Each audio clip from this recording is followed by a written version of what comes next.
Bismillahirrahmanirrahim. Wassalan muka-muka paring rahmat ta'lim sapa Allahu Gusti Allah. Wassalamu lan keselamatan ala sayyidina Muhammadin ing atase Gusti kita Muhammadin rupane Kanjeng Nabi Muhammad an-nabi kang dadi nabi. Huwa utai pengertiane nabi bil hamzi kelawan ngangge hamzah wa tarkihi lan ninggal hamzah. Nabi atau an-nabi iku insanun manungsa uhiya kang den weruhaken utawa kang den paringi wahyu ilahi marang insan apa bisyar'in syariat ya'malu kang ngamalaken ya'malu kang den amalaken apa bihi syariat wa illam yu'mar lan senajan ora den perintah sapa insan bitablighihi kelawan nekaake utawa nyampeake syariat. Fa in umira mongko lamun den perintah sapa insan bitablighihi kelawan nekaake syariat fa nabiyyun mongko iku aran nabi wa rasulun lan rasul aidon halim malih. Wal makna utai maknane iku yen syu'u nyukulaken sapa ke musannaf as-sholata ing sholawat wassalam lan keselamatan alaihi Kanjeng Nabi. Kiai musannaf atau Syekh Abu Abdullah Muhammad bin Qasim Al-Ghazi lanjutkan ini Syekh Abu Suja ya melanjutkan pembukaannya setelah bismillah hamdalah dengan sholawat kepada Nabi Muhammad. Kemudian Syekh Abu Qasim Al-Ghazi menjelaskan kalimat Nabi itu maknanya adalah manusia yang diberikan wahyu berupa syariat untuk diamalkan sendiri. Nah, niku pengertiannya Nabi. Jadi Nabi itu diberi wahyu oleh Allah untuk diamalkan. Walaupun tidak wajib untuk mentabligh atau menyampaikan kepada umatnya. Itu sudah dinamakan Nabi. Tetapi kalau ada kewajiban tabligh menyampaikan syariat yang diwahyukan tadi, dia sekaligus Nabi dan juga sekaligus Rasul. Wa Muhammadun utawi lafadz Muhammad diuncai lagi, tadi nguncai lafadz Nabi, sekarang nguncai lafadz Muhammad. Wa Muhammadun utawi lafadz Muhammad iku alamun kang den leh iku alamun isim alam mangkulun kang den leh min ismin maf'ulin saking isim maf'ul. Muhammad itu nama alam yang dinukil dari isim maf'ul al-mudha'af kang mudhaf ain al-mudha'af fil aini kang mudhaf ain fi'ili. Wa nabi uta lafadz nabi iku badalun dadi badal minhu saking lafadz Muhammad. Au adfu bayanun utawa dadi ataf bayan alaihi Muhammad. Pada lafadz sallallahu alaihi sayyidina Muhammadin itu lafadz Muhammad itu merupakan isim maf'ul, sedangkan Muhammadin nabi ini secara kedudukan ilmu nahwu dia bisa dinamakan ataf bayan atau badal dari lafadz Muhammad. Wa ala alihi lan keluarga dengan Nabi Muhammad at-tahirin kang suci-suci kabeh. Hum utawi alihi at-tahirin kama qala kaya oleh dawuh sapa Syafi'i Imam Syafi'i iku aqaribu pira-pira kerabat Kanjeng Nabi al-mukminuna kang mukmin kabeh min Bani Hashim saking Bani Hashim wa Bani Muthalib lan Bani Muthalib wa kiran den dawuhake wakhtaran milih ing qaul sapa Nawawi Nawawi inna mustuhuni alihi tahirin iku kullu musliman saben-saben wong muslim. Dan kemudian dilanjutkan dengan semoga sholawat juga teruntuk keluarganya Nabi yang suci-suci semua. Pengertian alun atau keluarga Nabi ini yaitu menurut dawuhnya Imam Syafi'i aqarib, kerabat-kerabatnya Nabi, al mukminun yang mukmin. Nah, berarti kalau kerabatnya Nabi enggak mukmin enggak termasuk keluarganya Nabi. Min Bani Hashim wa Bani Muthalib, baik keturunannya Sayyid Hashim maupun keturunannya Sayyid Muthalib. Jadi keturunannya Sayyid Hashim atau Sayyid Muthalib di mana dia beriman kepada Nabi, maka dia termasuk alun Nabi, keluarganya Nabi. Dan buatan beriman, buatan termasuk pengertian ini. Namun ada makna yang lebih umum lagi, yaitu sesuai dawahnya Imam Nawawi, yang dimaksud alun Nabi, keluarganya Nabi, yaitu innahum kullu muslimin, semua orang muslim itu termasuk alun Nabi. Wala'alla qaulahu, lan menawa dawuhe musannif at-tahirin rupane dawuh at-tahirina iku mungtazaun kang den alap qauli ta'ala min qaulihi ta'ala, saking dawuh Gusti Allah Ta'ala, wa yutahhirukum tathira. Tadi Syekh Abi Suja mengatakan wa alihi tahirin, kata-kata keluarnya Nabi at-tahirin yang suci-suci. Kenapa kok menggunakan at-tahiri?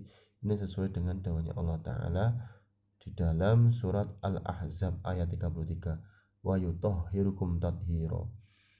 Wa yutahhirukum lan nyucikaken sapa Allah kum ing sira kabeh tathira kelawan nyucikake temenan. Jadi keluarga Nabi itu at-tahirin, disucikan oleh Allah. Ya dos. Ya ada boten tidak maksum seperti Nabi, tetapi di at-tahirin, yutahhirukum, disucikan oleh Nabi. Maka kita harus sangat berhati-hati sekali terhadap alun Nabi, keturunannya para Nabi atau habaib atau para sayyid. Wala sahabatinan ing atas sahabat dengan Nabi, jam'u sahibin, sahabat itu jamaknya lafaz sahibin, utawi sahabat iku jam'u sahibin, lafaz jamae lafaz sahibin, iku jam'u sahibin Nabi, lafaz jamae lafaz sahibin Nabi. Wa qauluhu ta'idhu musannif ajma'in, rupane dawu ajma'in iku takkidun ngukuhaken li sahabati maring lafaz sahabati. Tsumma dzakara, mongko nuli nutur sapa al musannifu ki musannif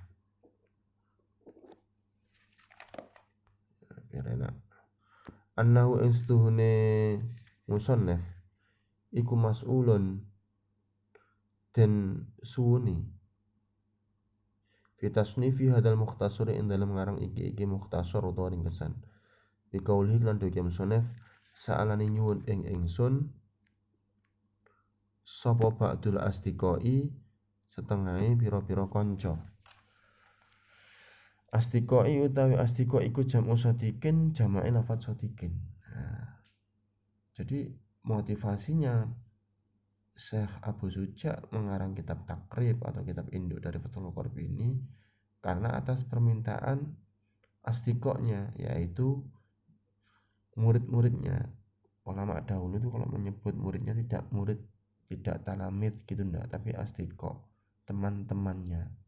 Maka para kiai-kiai sepuh kalau memanggil santri-santrinya konco-konco, jarang santri-santri saya gitu, jarang konco-konco. Asdiqa itu jamak lafaz shadiq.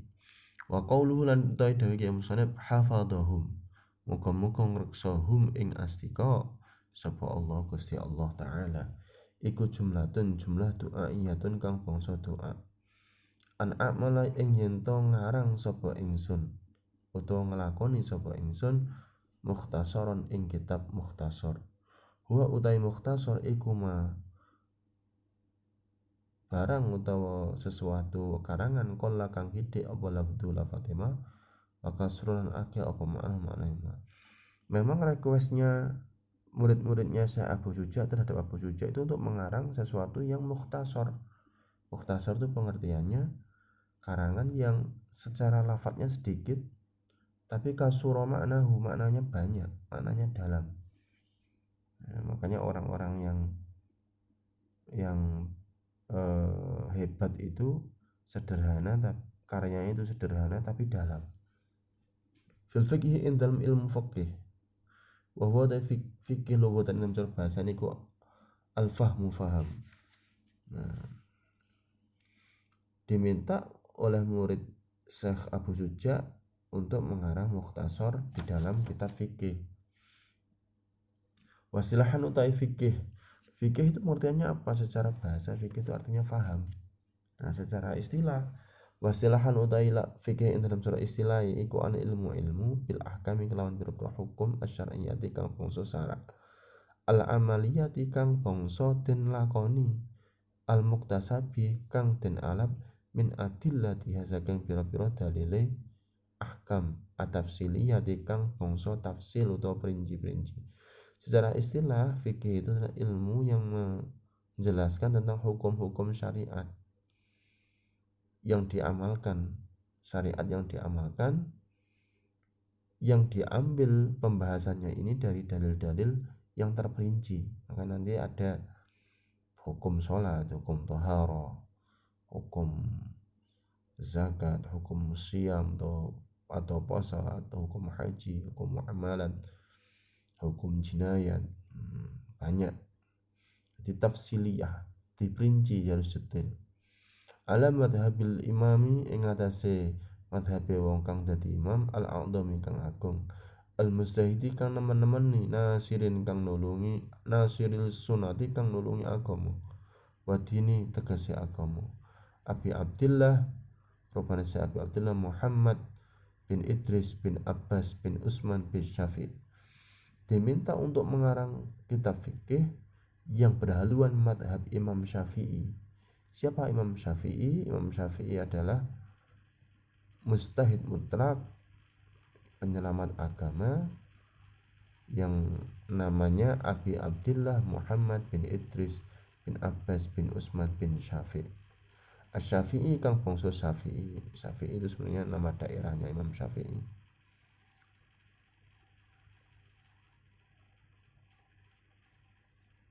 Wulida den lahiraken sapa Imam Syafi'i bi Ghuzata ing dalam tanah Ghuzah sanata khamsina ing taun 50 wa mi'atin lan 100. Imam Syafi'i itu dilahirkan pada desa Ghuzah di tahun 150 Hijriah.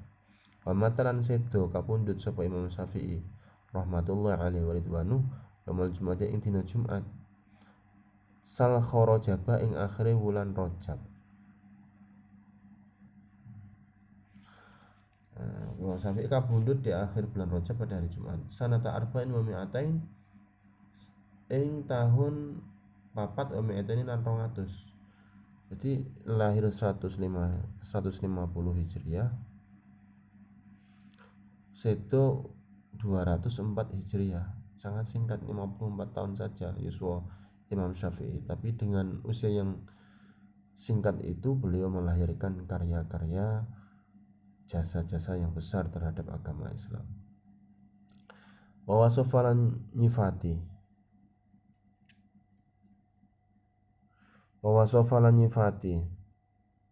sapa al-musannifu ya musannif mukhtasarahu ing kitab mukhtasar ya musannif ya usofin kelawan pira-pira sifat minhu iku setengah saking ausof annahu utawi setuhune mukhtasar iku fi ghayatil ikhtisar ing dalem katoke ringkes wa nihayatil ijazi lan tegese katoke ringkes. Wal ghayatu utai lafad ghayah wan nihayah lan lafad nihayah iku mutaqaribani parek-parekan karone. Atas permintaan muridnya ini Syekh Abu Suja mengiyakan kemudian mengarang mukhtasar itu. Kemudian mukhtasar ini diberi sifat oleh Syekh Abu Suja sendiri bahwa mukhtasar ini mempunyai sifat banyak, salah satunya yaitu ghayatul ikhtisar, kitab yang sangat ringkas, maksudnya gitu. Wa nihayatul ijaz, ringkas banget kitab iki, katanya Syekh Abu Suja ngoten. Nah, kata-kata ghayah, nihayah itu punya makna yang mutaqariban, yang berdekatan. Wa kadzalan iku kaya mengkono nihayah wal ghayah al ikhtisar tu lafaz ikhtisar wal ijaz lan lafaz ijaz. Seperti halnya lafaz ghayah dan nihayah, ikhtisar dan ijaz itu maknanya sama. maknanya berdekatan juga. Min halan iku setengah saking ausof annahu setuhune mukhtasar iku yaqrubu gampang alal muta'allim itu semua kang belajar. Sifat mukhtasar yang dikarang saya Syuja lagi yaitu yaqrubu alal muta'allim, memudahkan bagi orang yang belajar agama. Li furu'il fikih maring pira-pira pangi fikih. Apa darsuhun deres ing mukhtasar. Wayas hululan gampang alal mubtadi ing atase wong kang ngawiti belajar apa khifduhu ngapalake mukhtasar. Sifat dari mukhtasar yang dikarang Syekh Abu Syuja ini yang pertama tadi adalah sangat ringkas. Yang kedua adalah yaqrubu alal muta'allim, memudahkan bagi orang yang belajar. Yang ketiga adalah yashulu alal mubtadi, mudah untuk dihafalkan. Jadi takrib niku dihafalno. Karena itu biasa di pesantren-pesantren salaf itu biasa. Ai istighdaruhu tegese nekaake mukhtasar. Ala dhuhri qalbi nang jabane ati, di luar kepala untuk dihafal itu biasa. Liman waring wong yarghabu kang demen sapa man fi khifdi mukhtasarin ing dalem ngersakake utawa ngapalake mukhtasar fil fiqh ing dalem fikih. Bagi orang yang menginginkan menyukai untuk menghafal ringkasan kitab fikih, kitab takrib ini sangat mudah untuk dihafalkan, kata Syekh Abu Syuja ngoten. Wa sa'alani lan nyuwun ing ingsun aidon halim malih sapa badul asliqa pira-pira setengah pira-pira kanca. An ukthira ing yen to ngakeh-akehake sapa ingsun fihi ing dalem mukhtasar mukhtasar itu kese mukhtasar minat taksimati saking pira-pira panduman. Requestnya murid-murid Syekh Abu Syuja kepada Syekh Abu Syuja lagi selain Syekh jenengan damel to ringkesan ilmu fikih sing mudah dipelajari, mudah dihafalkan, dan juga muktasimat Syekh. Taksimat niku terperinci-perinci lil akamil fikiyati maring pira hukum kang bangsa fikih. Lil akam maring pira hukum al fikiyati kang bangsa fikih. Terperinci-perinci hukumnya. Nanti ada hukum taharo, ada hukum sholat, ada hukum puasa. Ini request itu biasa, nyuwun teng gurune ngoten biasa. Yen. Ya tak kayakno katanya Syekh Abu Syuja ngoten. Kata-kata iya ning teng wingking. Wa min khasri lan saking melanggeri ayat til khisali tegese melanggeri pira-pira pakerti al wajibati kang wajib wal mandubati kang sunnah wal mandubati lan sunnah wa ghairihi lan liyane wajibat mandubah. Fa ajibtuhu, nah niki dawuh berarti suwun murid-murid saya ndamel kitab mukhtasar saya sing gampang di dalam mukhtasar ringkasan kitab yang sangat ringkas di dalam masalah ilmu fikih yang mudah dipelajari, mudah dihafal. Jawabannya saya fa'ajibtuhu mongko nyembadani sapa ingsun hu ing asdiqa ila su'alihi maring panyuwune asdiqa. Ya tak gaekno. Nah ini fidzalika ing dalam mengkono soal atau penyuwunan taliban hale kang nupri li thawab maring ganjaran. Mengiyakannya Syekh Abu Syuja terhadap permintaan muridnya untuk mengarang sebuah karangan yang ringkas namun padat dan mudah dipelajari, mudah dihafalkan ini dengan harapan tidak lain taliban lis sawab, untuk meminta pahala. Inallahi saking Allah Ta'ala kang mulur sapa Allah. Jazaan krono dadi piwales ala tasni fi hadzal mukhtasari ing atase nganggit iki kitab mukhtasar. Dan tidak lain motivasinya untuk talib lis sawab, mencari pahala. Raghiban hale kang temen ilallah subhanahu wa ta'ala, ilallah maring Allah subhanahu maksudnya jangan sapa ingsun hu ing Allah wa ta'ala nama luhur sapa Allah. Dan juga motivasinya sebagai wujud rasa raghib, rasa cinta terhadap Allah Ta'ala. Fil i'anati ing dalam pitulungane Allah min fadlihi saking anugerah Allah ala tamami hadzal mukhtasar ing atase sampurna iki mukhtasar. Wa fi taufiqi lan ing dalem eh, lan kelawan nulungi sapa Allah. Astagfirullah. Wa fi taufiqi lan ing dalem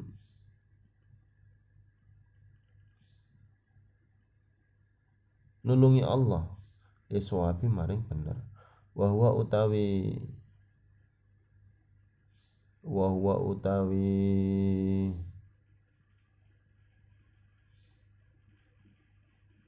balik ini wa huwa utawi shawab iku didul khata lelawane lafat khata utawa lelawane luput. Inna sunni Allah Ta'ala kamu nusbah Allah Ta'ala alam ngatasi barang ya sya'u kang ngersakaken sapa Allahu ing ma ayuri tegese ngersakaken sapa Allah iku qadirun zat kang banget kuasane ai qadirun tegese kang kuasa wa bi ibadihi lan kelawan pira-pira kaulane Gusti Allah iku latifun welas khabirun tur waspada bi ahwali ibadihi maring pira-pira tingkahe pira-pira kaulane Allah. Sesungguhnya Allah itu qadirun wa bi ibadihi latifun khabir. Allah itu maha kuasa atas hambanya. Dan kepada hambanya Allah itu bersifat latif, punya rasa welas kasih sayang, khabir dan juga waspada, sangat tahu kebutuhan hambanya, itu khabir maknanya. Nah ini ada penjelasannya. Wal awalu utawi lafat kang awal iku muktabasun den alap min qaulihi ta'ala saking dari Allah Ta'ala. Latif itu Syekh Abu Suja itu menggunakan kata latif untuk menggambarkan sifatnya Allah itu sesuai dengan dawuhnya Allah Ta'ala itu sendiri, yaitu pada surat Al-Asyura ayat 19, Allahu latifun bi'ibadi. Allahu ta Gusti Allah iku latifun dat kang welas bi'ibadi kelawan pira-pira kaulane Gusti Allah. Wa tsani utawi kang kaping pindho tegese lafaz sing kaping pindho yaiku lafaz khabir hukum min qauli ta'ala saking dawuh Gusti Allah Ta'ala wa huwal hakimul khabir. Sedangkan Syekh Abu Yusuf menggunakan lafaz al-khabir itu sesuai dengan ayatnya Allah juga wa huwal hakimul khabir. Wa huwa ya Allah iku al-hakimu zat kang wicaksana al-khabir tur kang waspada.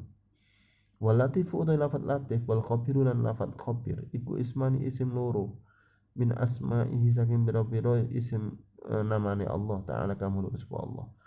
Wa makna awal itu maknane lafat kang kawitan ai latif iku al alimu kang ngawruh bidaqo ikil umuri maring lembut-lembute pira-pira perkara wa muskilatiha lan angel-angele umur. Maknanya kata latif dan khabir itu sebenarnya mirip.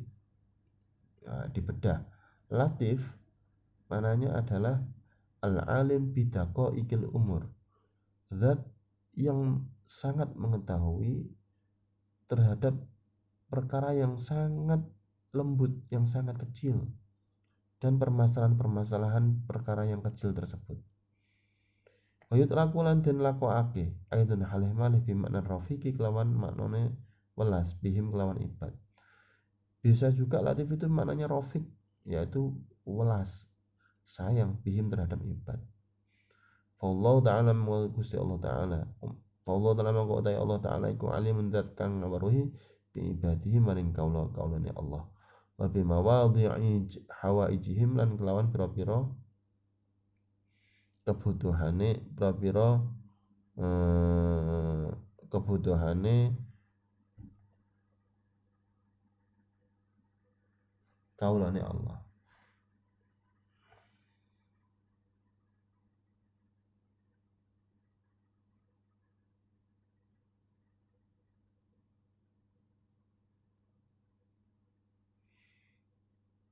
Lan wa bimawadhi'i hawaijihim lan pira-pira panggonane pira-pira hajate Allah. Mohon maaf.